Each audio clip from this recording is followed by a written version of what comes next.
தற்போது விருதுநகர் அருகே பட்டாசு ஆலையில் பயங்கர வெடி விபத்து ஒன்று ஏற்பட்டுள்ளது. அதில் 2 பலியாகியுள்ளனர்.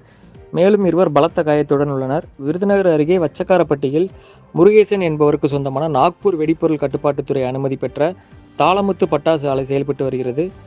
பட்டாசுக்கான ரசாயன மூலப்பொருட்களை கலவை செய்யும் பொழுது ஏற்பட்ட உராய்வு காரணமாக பயங்கர வெடி விபத்து ஏற்பட்டது. இதில் 3 அறைகள் வெடித்து சிதறி தரைமட்டமானது.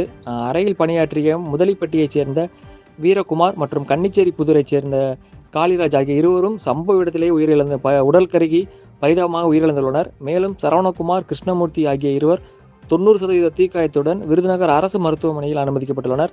தீயணைப்புத்துறையினர் நீண்ட நேரமாக போராடி காயமடைந்தவர்களை மீட்டுள்ளனர். இச்சம்பவம் குறித்து வச்சக்காரப்பட்டி போலீசார் விசாரணை நடத்தி வருகின்றனர். பாதகம் செய்பவரை கண்டால் நாம் பயங்கொள்ளலாகாது பாப்பா, மோதி மிதித்து விடு பாப்பா, அவர் முகத்தில் உமிழ்ந்து விடு பாப்பா. அண்மை செய்திகளை உடனுக்குடன் தெரிந்து கொள்ள இணைந்திருங்கள் இயம்நாடு தொலைக்காட்சியுடன்.